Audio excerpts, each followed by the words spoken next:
Оройн мэнд хүргийн үзэгчтэй MBC News мэдээллийн хөтөлбөрийн сагуу гарагийн дугаарыг хэлж байна. Мэдээллийн товчонд анхаарлаа хандуулна. Увс аймгийн 2019 оны аварга малчин тариаланчид шалгарлаа. Наранбулаг суманд өвлжилт өнтөө сайхан болж байна. 2019 онд Өмнөгул суманд 5.3 тэрбум төгрөгийн бүтээн байгуулалтын ажил хийгджээ. Бор хавцалд үүссэн хууль бус үйл ажиллагааг таслан зогсоох албадан буулгах ажлыг зохион байгууллаа. Эдгээр болон бусад мэдээллийн дэлгэрэнгүй анхаарлаа хандуулна. Эхний мэдээ 2019 оны аймгийн аварга малчин аварга тариаланч хамт олныг шалгарууллаа. 2019 оны аймгийн аварга малчнаар 125 малчин аварга фермер 1, аварга тариаланч хамт олноор 11 аж ахуй нэгж тодорлоо. 2019 оны аймгийн аварга малчин тариаланч хамт олныг аймгийн иргэдийн төлөөлөгчдийн хурлын тэргүүлэгчдийн баталсан журмын дагуу шалгаруулдаг. 2019 онд газар тариалан болон мал аж ахуйн салбарт томоохон ахиц гарсан. Тухайлбал Тэсомгийн адуу Өлгийн улаан ямааг үйлдвэр болгон баталгаажуулсан. Атар газар эзэмссэний 60 жилийн он хүрээнд 30 орчим жил авч байгаагүй үр тариаг хураан авсан амжилт гаргасан юм. Энэ жил аймгийн аварга малчнаар 125 малчин аймгийн аварга малчны болцол хангасан бол аварга фермерээр 1, аварга тариаланч болон тариаланч хамт олноор 11 иргэн аж ахуй нэгжийг шалгарууллаа. Жил бүр уламжлалт болгоно шалгаруулдаг. Аймгийн аварга малчин, аймгийн аварга тариаланч нарыг бол шалгаруулж дүгнэж дууссан байна. За энэ нь аймгийн аварга малчин тариаланчийг бол хэрхэн яаж шалгаруулах талаар аймгийн иргэдийн төлөөлөгчдийн хурлын тэргүүлэгчдийн баталсан журам байдаг. За энэхүү журмаараа бол тухайн жилийн онцлогт тохируулж аймгийн аварга малчдын тоо хэмжээг тогтооно гэж заасан байдаг. За ер нь бол сүүлийн жилүүдэд Увс аймгийн газар тариалан мал аж ахуйн хөгжилд бас нэлээдгүй өсөлт гарч байгаа. Тухайлбал газар тариалангийн тухайд сүүлийн 30 орчим жилд гарч байгаагүй юм амжилт гарч байгаа бол мал аж ахуйн салбар маань Тэс үйлдвэрийн адуу Өлгийн улаан үйлдвэрийн ямаа гэх мэтчлэн томоохон дэвшлүүд гарсан. За минь мал сүрэг минь 5 төрөлдөө бол жигд нэмэгдэж байна. Үүнтэй зэрэгцээд энэ аймгийн аварга малчин тариаланчийг шалгаруулах ажил бол энэ жил бас нэлээд өргөн хэмжээнд хийгдлээ. Тухайлбал өмнөх жилүүдэд хөдөөгийн багийн тоогоор аймгийн аварга малчныг шалгаруулдаг байсан бол дунджаар 80-аас 90 орчим. За энэ жилийн тухайд 125 аймгийн аварга малчныг шалгаруулсан. За минь аймгийн аварга тариаланч хамт олон болон тариаланчаар нийтдээ 11 аж ахуй нэгж хүүхд хүмүүсийг ингэ шалгаруулад байна. За нийт шалгарсан аймгийн аварга малчин тариаланчдын нэрсийг бол утгахгүй хэвлэгдэн гарах Увсын өнгө сонин дээр. За минь Увс аймгийн uvs.gov.cg-ийн вебсайтад за минь MBC телевиз болон Сама телевизүүдэд бас нэрсийг нь өнөөдрөөс хүргүүлнэ. 2019 оны аймгийн аварга малчин аварга тариаланчдын шагналыг 2 дугаар сарын 17-оос 20-ны хооронд гэргэртэн хөргүүлнэ өгөх юм байна. Улсын аварга малчин тариаланчдын нэрсийг Күнсгөөд аж ахуй хөнгөн үйлдвэрийн яамд хөргүүлсэн бөгөөд засгийн газрын шийдвэрээр улсын аваргууд тодорох юм байна. За 2 дугаарт аварга малч тариаланчдын шагналыг хязаа яаж гардуулж өгөх вэ гэдэг асуудал бас төвөгтэй асуудал болоод байна. Тухайлбал коронавирусын халдвартай холбогдуулж улсын онцгой комиссийн шийдвэр гарсан байгаа. Энд хурал цуглаан баяр ёслолын арга хэмжээнүүдийг бол хориглосон байдаг. За ингэхээр аймгийн аварга малчин тариаланчийн шагналыг бол 2 сарын 17-оос 2 сарын 20-ны хооронд гэр гэрт нь хөргүүлэх байдлаар гардуулж өгье. Түүнээс биш баяр ёслолын шинжтэй багийн иргэдийн нийтийн хурал дээр олон нийтийг цуглуулсан байдалтайгаар урд өмнөх уламжлалаараа гардуулж өгөхөөс татгалзъя гэсэн ийм шийдэлт хүрээд байна. За минь улсын аварга малчин, улсын аварга тариаланч дээр бол аймгийн зүгээс бас саналаа хөргүүлсэн. За Күнсгөөд аж ахуйн яамны этгээд засгийн газрын хуралдаанд оруулсан байгаа. За эцэст нь засгийн газрын хуралдааны шийдвэр бол алавжиж ирээгүй байгаа учраас өнөөдрийн байдлаар яг Увс аймгаас төчнөөн улсын аварга малчин тариаланч тодорсон талаар бас тодорхой мэдээлэл өгөх боломжгүй байна. Шийдвэр алавжиж ирсэн даруйда телевиз мэдээллийн хэрэгслээрээ дамжуулж адрэгтэй мэдээлэл хүргэх болно.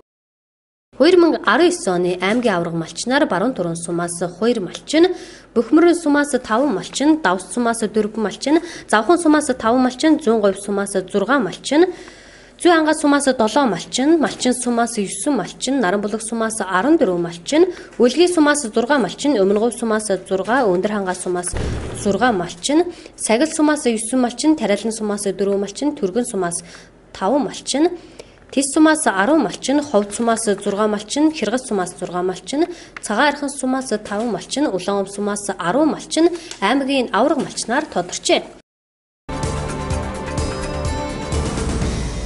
Дараагийн мэдээ. MBC News мэдээллийн хөтөлбөрөөр сумдын цаг үеийн мэдээллийг цагаалдалгүй авч иргэдтэй хүргэдэг Өмнөговь сумын засаг дарга төмөрч өдөртөө холбогдож авсан үйлчлэлтийн мэдээллийг та бүхэндээ хүргье. Увс аймгийн Өмнөговь суманд энэ жил дулаахан сайхан уйлгуулж байна. Өнгөрсөн зун Өмнөговь суманд 1993 оноос хойш болж байгаагүй хурдтай сайхан зун болсноор Өмнөговь сумын зоонол нь өвлийг өнтөө давн өрөө амартаа зоолгох гэж байна. Өмнөговь суманд малчин Үлгийн сумын 7 өрхийн 6000 гаруй мал өвлжиж байна. За тэгэхээр Өмнөговь суманд өвлжилт хэр болж байна? Өвлжилт энэ жил их сайхан уйлгуулж байна. Энэ өнгөрсөн зун 2019 оны тун бол 90 үрдэн болж байгаагүй баг сүүлийн 1993 оноос хойш болоогүй сайхан өвс ногоотой хургуураад ихширсэн сайхан зам болсон учраас урт сайхан намар болсон. Тэгээд өвөл болоод дээрээс нэг 7 хоног л хөвтрлээ. Энэ жил баг өвөл болсонгүй гэж хэлээд болохоор жил болж байна. Тэгэхээр бас гадны сумдаас Өмнөговь сумд ирж өвлжиж байгаа сумууд байна уу? За малчин сумаас нэг 3 эрхэрж өвлжиж байгаа. 3 эрхийн 40000 толгой мал малчин сумаас өвлжиж байна. За Үлгийн сумын нэг 4 эрхийн 2000 орчим толгой мал өвлжиж байна. Нийтдээ бол гадны сумын нэг 6000 толгой мал Өмнөговь сумд өвлжиж байна. Гадны суманд бол Өмнөговь сумын малчд бол өвлжихгүй байна. За сумын нөөц жилийн нөөц бүрдүүлэхэд сумын орон нутгийн хөтөлбөрийн сангийн 10 сая төгрөгөөр биттэй брэсийг 1500 ширхэг биттэй брэс. За тооноор батах юм бол 30 тонн өвсийг бол бэлтгэсэн байгаа. Холбоогийн төв дээр 1000 брэс буюу 20 тонн. Нийтдээ бол сумын нөөцд бол 50 тонн биттэй брэсний нөөцийг одоо бүрдүүлэн ажиллаж байна энэ жил. 2019 онд Өмнөговь суманд улсын болон орон нутгийн төсвийн хөрөнгө оруулалтаар олон бүтээн байгуулалтын ажил хийгдсэн. Тухайлбал Намрын голын 48 м урттай төмөр бетонын гүрийг 1.7 тэрбум төгрөгөөр, сумын төвийн 1.3 км бетонын замыг улсын төсвийн 1.3 тэрбум төгрөгөөр, холбоо багийн чиглэл 5 км сайжруулсан замыг улсын төсвийн 600 сая төгрөгийн хөрөнгө оруулалтаар хийсэн юм. Мөн ухаалаг цахим худаг 2 багийн мал угаалгын юм байна. За тэгэхээр 2019 онд Өмнөговь сумдаас ямар томоохон бүтээн байгуулалтын ажлууд хийгдэв. 2020 ондоос улсын болон орон нутгийн төсвийн хөрөнгө оруулалтаар ямар бүтээн байгуулалтын ажил хийхэд төлөвлөж байна. За 2019 онд Өмнөговь суманд улсын төсвийн хөрөнгөөр Намрын голын 48 м урт төмөр бетон гүрийг 1.7 тэрбум төгрөгийн хөрөнгө өртөгтэйгээр барьж ашиглалтанд орууллаа. За сумын төвийн 1.3 км бетон замыг улсын төсвийн 1.3 тэрбум төгрөгийн хөрөнгөөр барьж ашиглалтанд оруулсан. Бетон зам маань хоёр талдаа явган хөний замтай, угаан байгууламжтай, гэрэлтүүлэгтэй, төсвийн байгууллагынхаа үйдэн дээр зогсоолтой 18 см-ийн зузаантай зорчих хэсэг 7 м өргөнтэй ийм автозам баригдсан. Сумын төвөөс холбоогийн төв чиглэлд 5 км сайжруулсан зам улсын төсвийн 600 сая төгрөгийн өртөгтэйгээр барьж ашиглалтанд орсон. За энэ 3 багц ажил маань нийтдээ 3,955 сая төгрөгийн хөрөнгөөр барьж 2019 онд ашиглалтанд орлоо. Энэ бол одоо Өмнөговь сумын төвхөнд тэмдэглэгдэн хэмжээний том бүтээн байгуулалтын ажлууд нэг жил бол одоо хийгдсэн байгаа. За улсын төсвийн 400 сая төгрөгийн хөрөнгө оруулалтаар соёлын төвийн өргөтгөл засварын ажил хийгдсэн. Ингэснээр соёлын төв маань одоо манай сум бол соёлын төвд багтахгүй хэмжээнд байсан. Ялангуяа одоо тэмдэглэлт баяр ёслолын үеэр бол одоо сумын иргэд хөдөлмөрчд багтахгүй дотор нь одоо bijиглэх соёлын үйлчлэгийг жигд хүртээмжтэй хүртэх ийм боломж нөхцөл бол гомс байсан бол 19 онд заалыг нь томруулж өргөтгөл барьснаар одоо барилцаар бол 400 хүн бол одоо чөлөөтэй соёлын үйлчлэгийг хүртэх ийм боломж нөхцөл бүрдсэн. Цэцэрлэгийн 150 хүүхдийн хөгжсөн цэцэрлэгийн барилга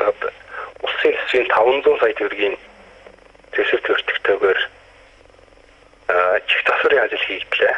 1986 онд анх ашиглалтанд орсноос хойш ямар ч засвар хийгдээгүй байсан 150 хүүхдийн цэцэрлэгийн барилгад чигт засвар хийгдснээр 15 онд ашиглалтанд орсон 90 хүүхдийн цэцэрлэгийн барилга, 75 хүүхдийн цэцэрлэгийн барилга, 150 хүүхдийн цэцэрлэгийн барилга нэгin шинээр баригдсан, нэг нь одоо засварт орсноор сургуулийн өмнөх насны боловсрол эзэмшиж байгаа хүүхэд багчууд ая тухтай орчинд сурч хүмүүж тэр дундаа дотроо боловсон ноёлд бий засах ийм одоо боломж нөхцөлбөрдсөн сайхан ажил боллоо.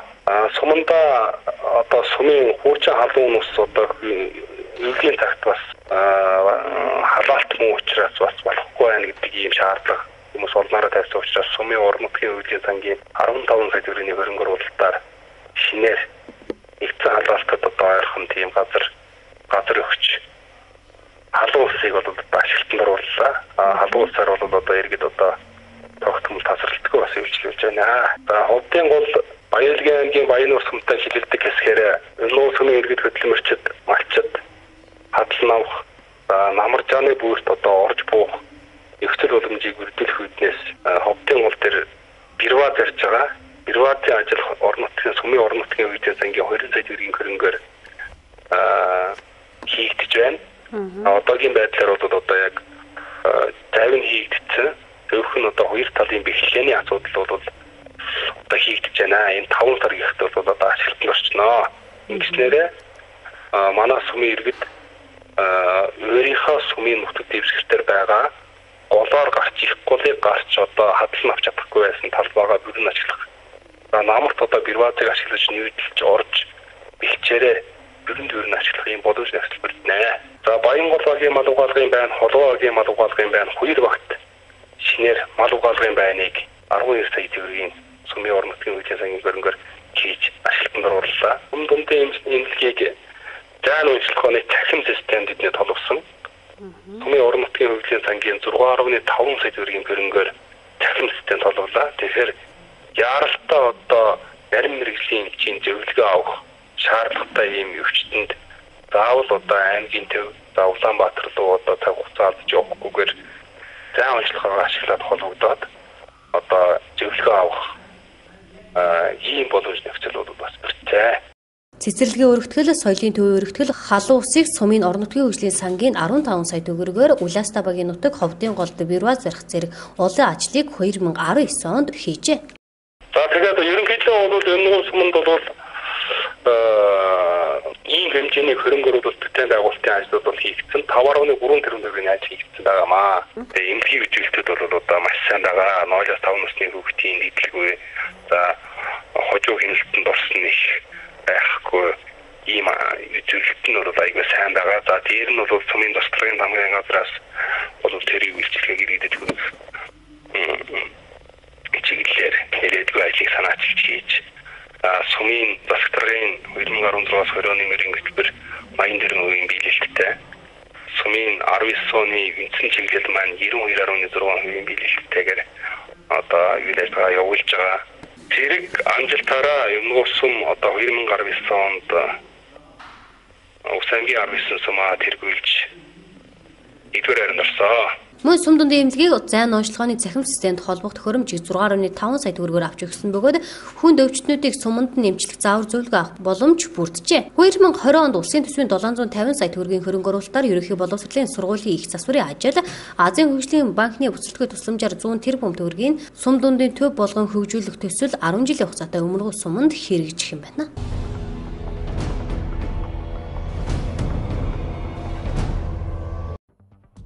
Сар шинийн баярыг тэмдэглэхгүй байх шийдвэр гаргаснтай холбоотойгоор Шадар сайдын их төвшин сар шинийн баярыг тэмдэглэхгүй байх саналыг улсын онцгой комиссд оруулж ирлээ. Шинэ коронавирусын халдвараас урьдчилан сэргийлэх зорилгоор ийм арга хэмжээ нэг удаа авах нь зүйтэй гэж үзэж байгаа юм.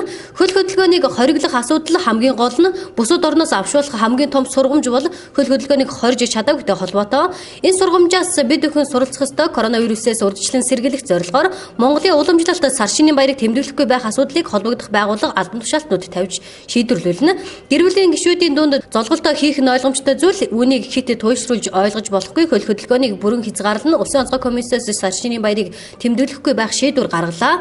Хуулийн боломжоо харж байгаад уг шийдвэрийг ерөнхийлөгчдөд танилцуулна гэсэн юм а.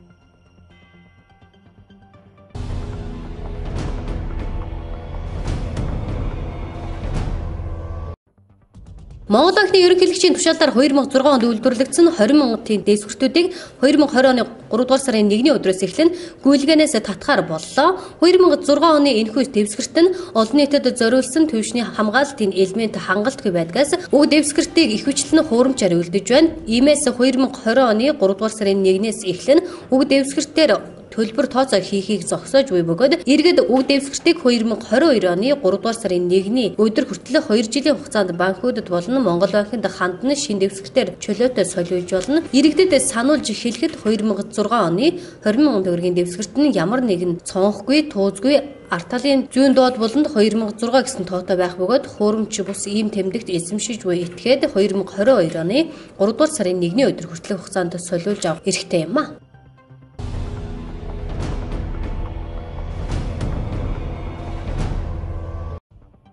Улсын онцгой комиссийн хуралдаанаар шинэ коронавирустай холбоотой цаг үеийн нөхцөл байдалтай танилцж байна. Эрүүл мэндийн сайд сарын гэрэл эхлэхдээ 2020 оны 1-р сарын 3-нд Дэлхийн эрүүл мэндийн байгууллагаас гишүүн орнуудаа шинэ коронавирусын халбар гарсан талаар албан ёсны мэдээллийг өгсөн. Тэр цагаас эхлэн эрүүл мэндийн яам өндөржүүлсэн бэлэн байдалд ажиллаж байна. Улсын онцгой комисс засгийн газар шуурхай хуралдаж шаардлагатай шийдвэрүүдийг богино хугацаанд гарган ажиллаж байна. Одоогоор Хятадын 31 мужид халбар бүртгэгдээд байна.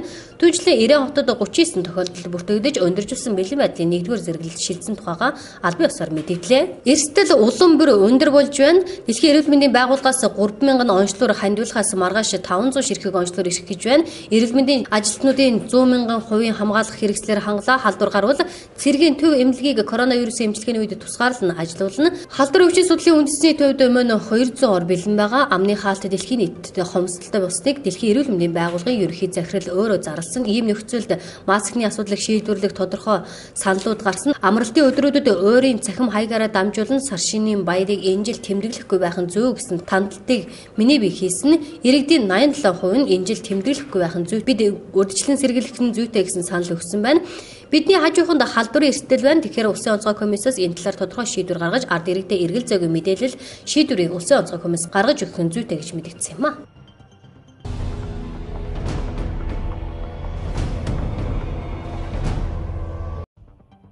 Чөлөөт бүхий 2020 оны насанд хүрэгчдийн Азийн аврах шалгаруулах тэмцээн 2 дугаар сарын 18-наас 23-нд Энэтхэгийн нийслэл Шинэ Делийн хотод болно. Эрэгтэйчүүдийн 33, эмэгтэйчүүдийн 23 дахь удаагийн тэмцээнд оролцох Монгол Улсын шигшээ багийн бүрэлдэхүүн тодорлоо. Энэ удаагийн Азийн аврагад манай улс чөлөөт бүхийн төрөлд эрэгтэй эмэгтэй бүтэн багаараа сонгомол бүхийн төрөлд нэг тамирчин хүч үзэн. Энэ жилийн Улсын аврах шалгаруулах тэмцээний алтан медальт 7, мөнгөн медальт 10, хүрэл медальт 3 бөх. Энэтхэгийн дэвжээнд зодоглох бөгөөд манай бүрэлдэхүүний тал нь твийн шилдэгүүдтэй анхудаа нүүр тулах юм. Дасгалжуулагчаар Монгол Улсын гавьяат дасгалжуулагч Баяр Сайхан, үндэсний шигшээ багийн дасгалжуулагч олон улсын хэмжээний майстар Батзүрэг, эмчээр Ганзолбоно шүүгчээр олон улсын 1-р зэргийн шүүгч Батсайхан нар ажиллан Монголын эрэгтэй бөхчүүд 1989 онд Японы оройд бүсгүйчүүд 2000 онд бүгд найрамдах Солонгос улсын нийслэл Сөүл болсон твийн аврагад анх оролцсноос хойш 23 налт, 63 мөнгө, 89 хүрэл нийтээ 175 медаль хүртээд байгаа юм а.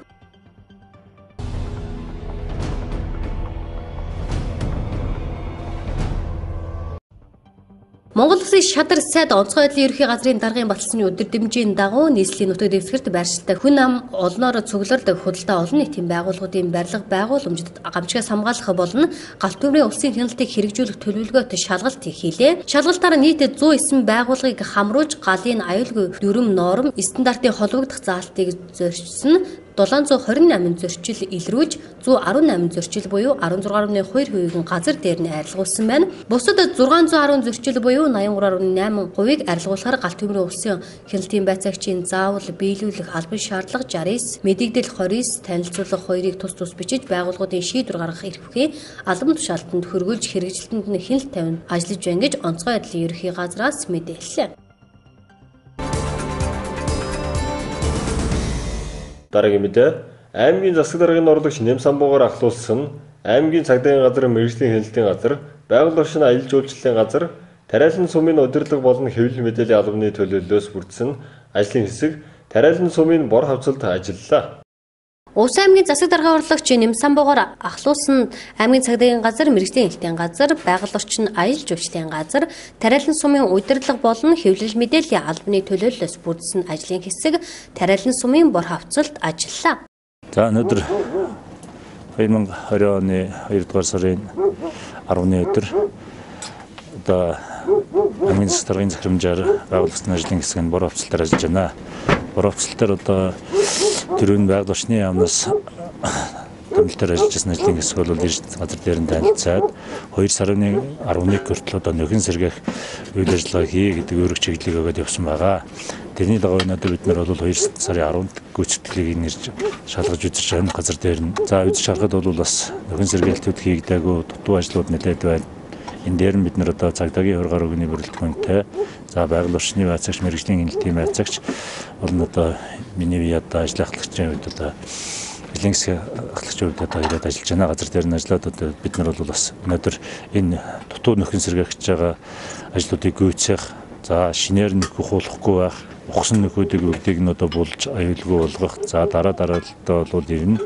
Одоо энэ газар дээр бол албан ёсны зөвшөөрөл авахаас нааш үйл ажиллагаа явуулахгүй байх талаас одоо энд ажиллаж байгаа ард иргэдтэйгээ уулзж ярилцаад бацгааж байна. Ер нь бол энэ бичил уурхай гэдгийг бол одоо бид нар Увс аймгийн үед албан журамд нь оруулж цаашдаа ажиллуулна гэхээс биш одоо өнөөдрийн энэ байдлаар одоо бид нар хувь иргэдийн хэмжээгээр нөхөртлийн хэмжээгээр бичил уурхайг ажиллуулж явуулахад хууль эрх зүйн үед бол бас түнхэнд болсон гэдгийг бас нийт ард иргэд бас хэлмээр байгаамаа. Цаашдаа энэ бичил уурхай эрхлэгчдийг бол бас албан ёсны болгох юм эсвэл энийг ямар нэгэн журам хэмжээнд нь оруулахгүй бол энэ байдлаар бид одоо бор хавцал гэдэг газар дээр бол нэг хэсэг ард иргэд маань одоо ингээд зөвшөөрлөгөөр үйл ажиллагаа явуулаад байдаг. За төрийн ажилтнууд багшдын хувьд бол одоо ингээд эргээд энийг буулгахад бас нэлээд хүндрэлтэй, нэлээд чирэгдэлтэй асуудлыг гардаг учраас ер нь өнөөдрийн энэ хурал цуглаан дээр бол бас нэлээд ярилцаж өөрсдөө ер нь гарц гаргалгаа хайж албан ёсны болгох эсвэл энэнийг одоо дүр ажиллуулахгүй байх тал дээр ер нь нэгтэлтэй гарсан дээрээ гэдэг дээр хүмүүсүүдийн байр суурь бас илэрхийлж байна. Энэ ч бас зөв зүйтэй гэж үзэж байна. Тэгээд ер нь энэ хуравцал гэдэг газрыг бол тариалангийн энэ нутгийн ард иргэд бас хилцэж энэнийг цаашдаа энэ бичил уурхай хэлбэрээр ажиллуулах хэсэг тухай асуудлаа бол одоо бас нэг чиглэл гаргасан дээрээ гэдгийг бол энэ тариалангийн одоо энэ орчим амьдардаг малчид ард иргэд бас ирж уулзаж байна. Энэ ард иргэдийн саналыг ч бид нар аавна. Бидний хувьд бол төрийн ажлын төрийн нэрийн өмнөөс бол аль аль бас иргэдийнхээ эрх ашигыг тэнцвүүлж удаж бас шийдвэр гаргаж цаашдаа энэ үйл ажиллагаан дээр бас гинт шалгалт тавьж ажиллана гэдэг бас хэлмээр байна. За одоогоор энэ бор хавцлах газар нь хууль ёсоор гараараа алтуулж 1000 гаруй иргэд 112 орчим гэр 50 орчим машин техник 70 орчим багж хэрэгсэлтэйгээр үйл ажиллагаа явуулж байна. За тухайн нөхцөл байдал нь иргэд гараагаар алтуулах үйл ажиллагааг ерөнхийдөө застрын захирамжтай нийцэхгүй хугацаа сунгатлын асуудал ярьж байгаа. Тэдэн байгууллагаас бол застрын захирамжийн дагуу албан болох үйл ажиллагааг ойрын хугацаанд хэрэгжүүлэх ажиллах болно. Бор хавцлах энэ газарт манай дэвэр холбоонд төрийн бас байгууллагын харьяалал дор 53 нөхрөл үйл ажиллагаа явуулж байгаа. Энэ 53 нөхрөлийн хамар хүрээнд 1000 орчим хүнийг хамарч ажилладаг. Яг тодорхой тоо гарах боломжгүй. Өнөөдөр нэг хүн явж байгаа, нэг хүн ирж идэг учраас энэ тодорхой тоо гардаг 1000 орчим гэж ярьж байгаа учир нь тийм юм аа. Тэгээд энэ 1000 орчим хүнийг ажлын байраар хангаад бид нэр ингээд ажиллаж байдаг. Өнөөдөр яг угаасаа бид нар хууль бус гэсэн үндслээр биднийг татан болгож байгаа. Энэ бор хавцлын газрыг хууль ёсны болгох гэж бид нар 5 жил хөөцөлдөөд бүтээгүй. Энэ ерөөсөө төрийн байгууллагуудын уялдаа холбоо муугаас болж байна уу, юунаас болж байгааг бид нар мэддэггүй. Бид нар бүх зогшотны бүх байгууллагууд нь хүсэлтээ өгсөн боловч энэ хууль ёсны болдоггүй. Одоо тэгээд уул нь бидний санал хүсэлтийн хувьд бол хууль ёсны болгоод өгчих юм бол энд 1000 хүний ажлын байр бэлэн байж байна. 1000 хүний ажлын байр гэдэг бол одоогийн нөхцөлд ер нь хэцүү 1000 хүний бүхэл бүтэн 1000 хүнийг ажлын байраар хангана гэдэг чинь барайхаар 800 өрх гэсэн үг. 800 өрх гэдэг чинь нэг өрхөд 4 хүнтэйгээ бодоход хичнээн хүн эндээс хоногийн хоолоо олж иж байгаа нь хэн ч гэсэн ойлгомжтой байгаа. Ажлын хэсэг тухайн баг нутгийн захиргааны байгууллага малчдын шаардлагыг үл тоож зөвшөөрлгүй хууль бусаар алт олборлох зориултын багж хэрэгсэл техниктэй ирж газрын хэвлэлийг сэндийсэн иргэд нөхөрлөл аж ахуйн нэгжийн үйл ажиллагааг таслан зогсоох улмаар албадан буулгах хяналт шалгалт хийх ажлыг 2020 оны 2 дугаар сарын 10-ны өдөр зохион байгуулсан юм а.